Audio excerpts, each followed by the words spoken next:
aí tudo sobre o nosso tricolor que volta aí com toda a força às competições. Um pouquinho mais de mercado da bola e, claro, também a anulação do jogo contra o Fluminense. Vamos embora pro vídeo. Ou fretado para ele não sei o que lá. Se o Lucas chegar numa mínima condição para ir pro banco, ele fica no banco. É a minha interpretação. Porque os caras estão jogando. O Lucas não vai começar contra o Paraguai. Eu acho que não, mas depende de quanto ele jogar. O Bobadilla não jogaria contra o Galo, porque ele é titular do Paraguai. Ele jogaria contra o Brasil, se tiver condição, como titular, e não tem condição de 48 horas depois jogar contra o Galo. Então, assim, é lamentável, porque você fica vendo a data FIFA, olhando os jogadores convocados, simplesmente torcendo para o cara não se machucar, não é para o cara ir bem ou não. Hoje jogou a segunda partida o Jamal Lewis lá contra. Depois a gente vai falar um pouco do Jamal Lewis, jogou hoje de novo. Mas o Bobadilla, essa é a situação. Ele é dúvida para o jogo com o Brasil. Dúvida, o exame de imagem acho que não foi feito, porque se for evidenciado uma contratura na panturrilha, é um tempinho fora, né? Então, ele não deve participar, e eu acho que ele não começaria jogando, mesmo se ele não tivesse um incômodo na panturrilha, porque hoje ele é titular da seleção paraguaia, e não daria tempo dele estar em condição mínima contra o Atlético, né? Tem gente aqui falando, será que ele não pediu para sair justamente para se poupar, para jogar pelo São Paulo? Não, né? Porque tem outro jogo, né? Não existe isso, cara, em seleção. Os caras se matam pelas seleções, os caras amam jogar. O Paraguai tá numa situação delicadíssima. Ele se matou, não tem essa. Os caras. Todo jogador, o Lucas, acho que ele. Aliás, foi interessante que o Lucas entrou e teve um duelo. Ele deu uma pegada, tomou um cartão e tomou uma porrada do filho do Grueso, que é o auxiliar do Zubeldia, sabe disso? Sério? Olha lá, Brasil e Equador foi assim: jogou o Mendes, né, do São Paulo como titular. Questão, né? Não jogou muito bem, né? Mas tudo bem, mas não jogou muito bem. O cara da seleção joga, né? Exato. Tomou o come do Rafinha, tomou o gol, saiu no intervalo. Aí entrou no lugar dele o Grueso, que é filho do Grueso, auxiliar do Zubeldia. E aí o Lucas entra e começa a ter um pega entre os dois. Aí depois eles saíram abraçados, mas um tomou cartão amarelo por entrada no outro, né?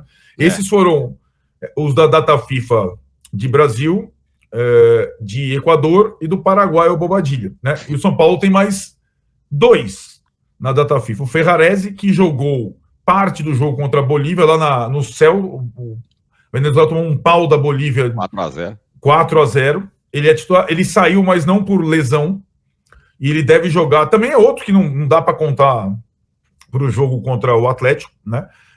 Ele joga contra o Uruguai na Venezuela na terça-feira, eu não contaria.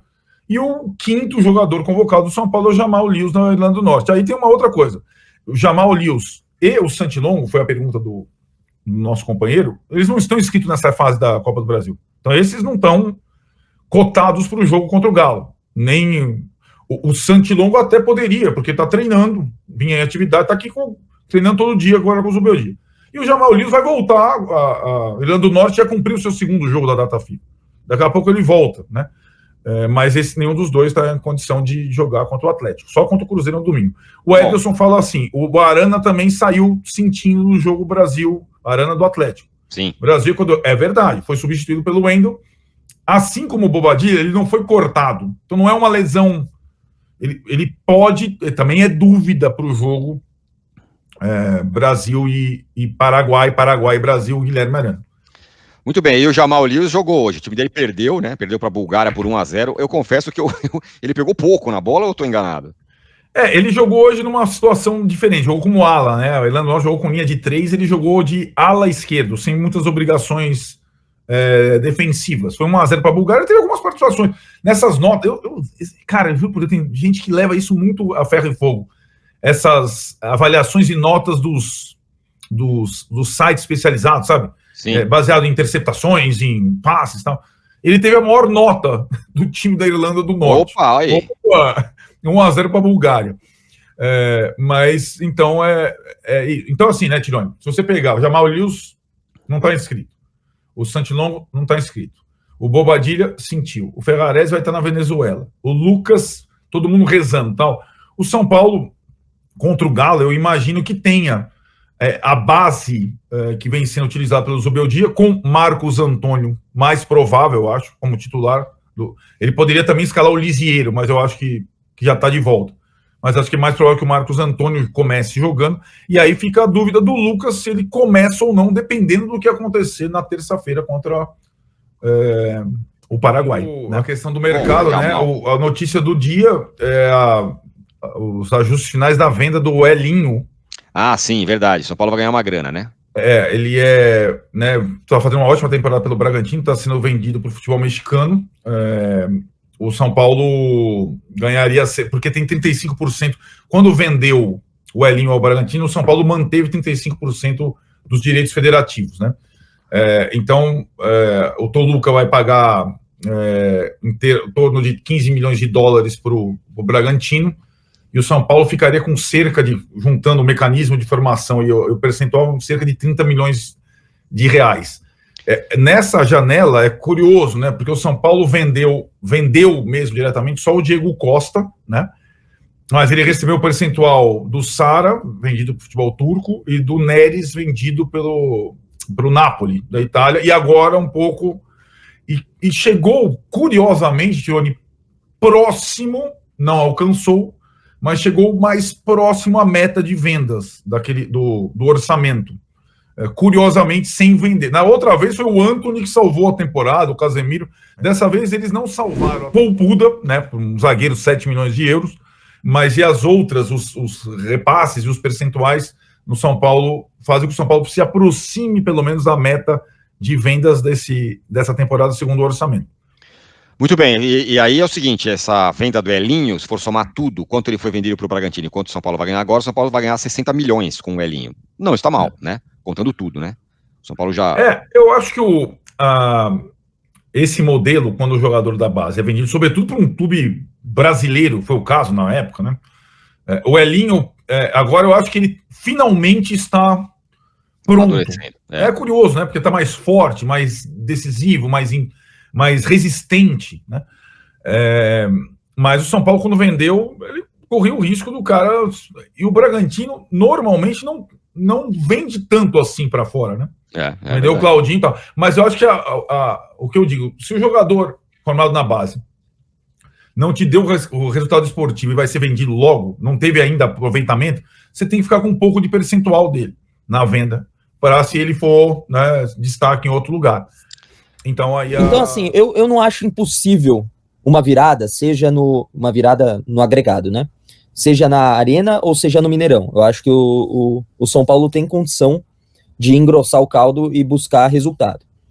Mas, é claro que as estatísticas, o histórico, aponta para que seja melhor jogar na Arena, na Arena MRV, e não no Mineirão.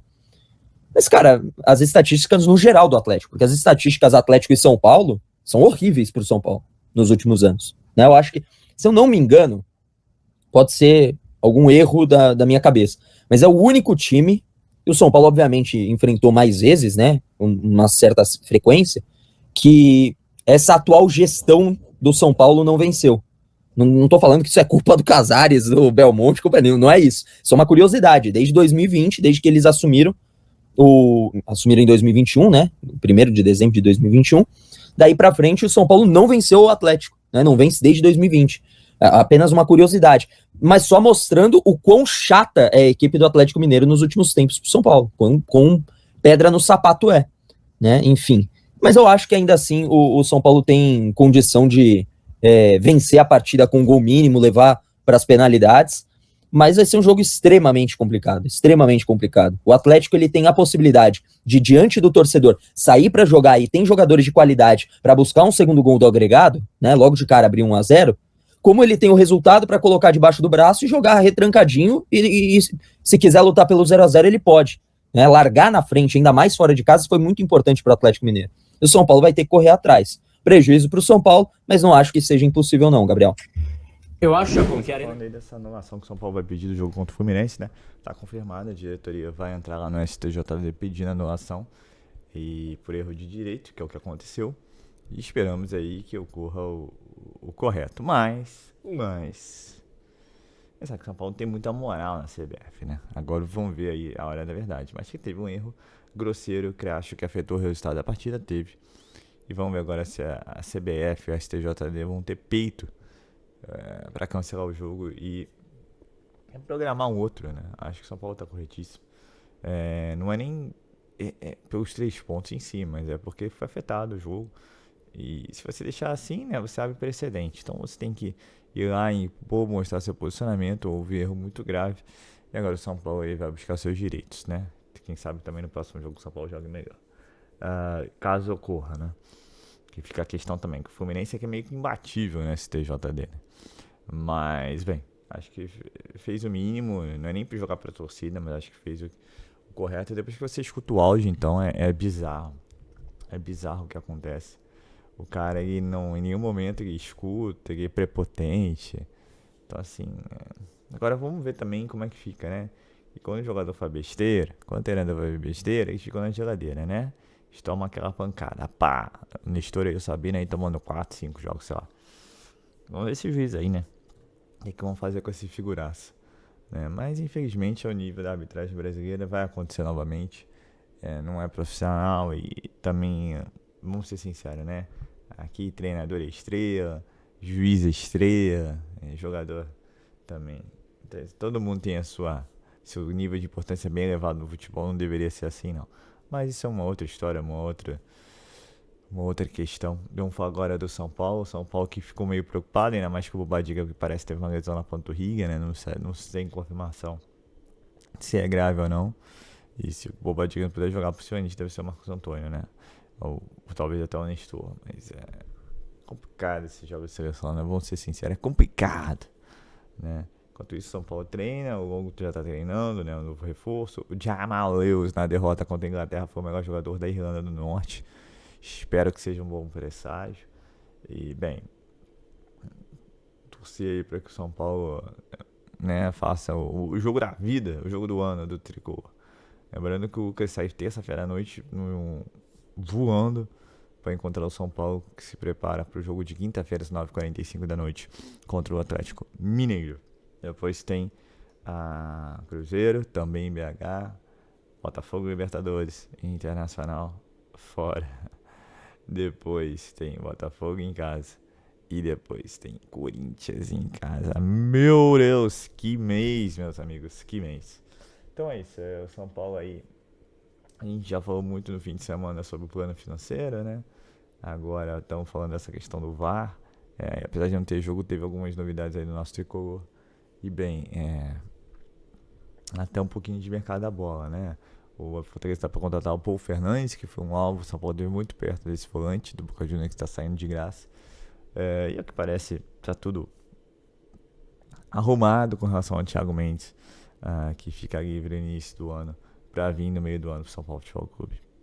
Talvez seja até nomeado um dos primeiros reforços. Veremos. Mas tá certo. O ano acabou, o outro vai começar, mas já que o São Paulo não tem bala na agulha para chegar e pagar, então se prepara com antecedência, até tenta fechar um pré-contrato, tenta deixar tudo amarrado, para que possa trazer reforços, né? Então é isso, gente. É o São Paulo aí, agora aí, se preparando, só não sabe onde vai jogar, né? Fica essa questão, a Arena MRV é o Mineirão. Histórico da gestão Casares com relação ao Atlético Mineiro não é bom. São Paulo praticamente não venceu o Atlético. Teve mais revés do que vitórias, ou até empate. Mas se eu pudesse escolher, por sincero, eu preferia o Mineirão. Mineirão, estádio maior, torcida mais distante, a arena já é uma pressão maior e o gramado pelo jeito tá péssimo. Mas os jogadores e o técnico vão definir onde eles irão jogar. E vamos lá. Amanhã tem vídeo no canal comentando aí onde será o jogo, que é ridículo, né? Faltando 4 dias pro jogo, você não sabe onde vai jogar. Então é isso, pessoal. Sou Marcelo Mazorra do canal Mazorra SPFC. Se você quer ficar ligado nas notícias, nas novidades do São Paulo Futebol Clube, não deixe de se inscrever no canal, ativar o sininho para notificações. Se puder nesse vídeo, como eu sempre peço, deixe aquele likezão, tá ok? Saudações tricolores, uma ótima segunda-feira a todos e valeu!